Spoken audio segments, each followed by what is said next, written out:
عزیز طلبہ، آج ہم بند نمبر 2 اور شعر نمبر 1 کی تشریح جانیں گے، لہذا ہم شروع کرتے ہیں بند نمبر 2 کے شعر نمبر 1 کی تشریح۔ بادل ہوا کے اوپر مست چھا رہے ہیں، جھڑیوں کی مستیوں سے دھومیں مچا رہے ہیں۔ مست مخمور نشے میں ڈوبا ہوا ہو، چھا غالب آنا یعنی چھا رہے ہیں، غالب آ رہے ہیں۔ جھڑی کی جمع معنی لگاتار بارش آنا، دھومیں مچانا شور مچانا، ہنگامہ پیدا کرنا۔ مفہوم اس کا کچھ یوں بنے گا: بادل ہوا کے اوپر مست چھا کر بارش برسا رہے ہوتے ہیں۔ بادل ہوا کے اوپر مست چھا کر بارش برسا رہے ہوتے ہیں۔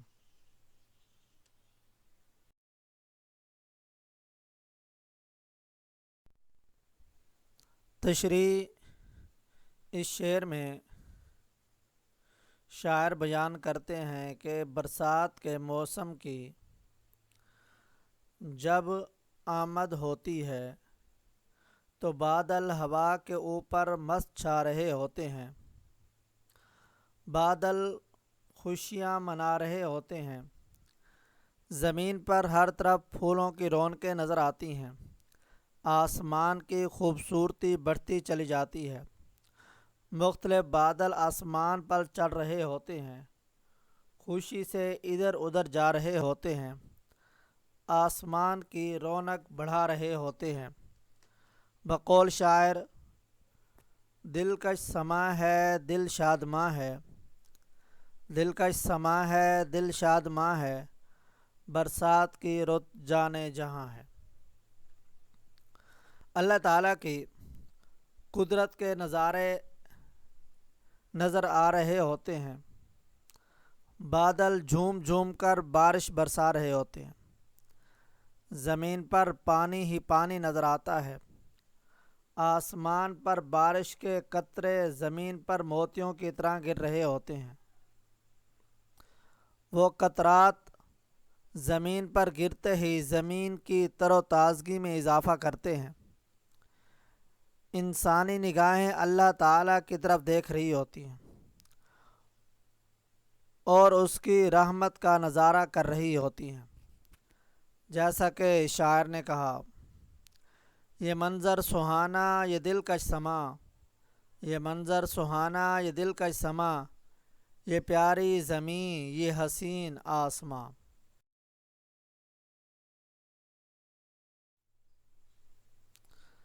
شعر نمبر 2: پڑتے ہیں پانی ہر جا جل تھل بنا رہے ہیں، پڑتے ہیں پانی ہر جا جل تھل بنا رہے ہیں، گلزار بھیگتے ہیں سبزے نہا رہے ہیں۔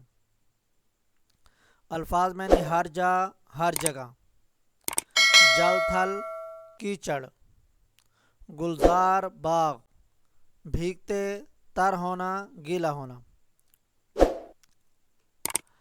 اس شعر کا مفہوم کو یوں بنے گا: ہر جگہ پانی کی وجہ سے جل تھل بنا ہوا ہے، باغات تر ہو چکے ہیں اور سبزے نہا رہے ہیں۔ تشریح: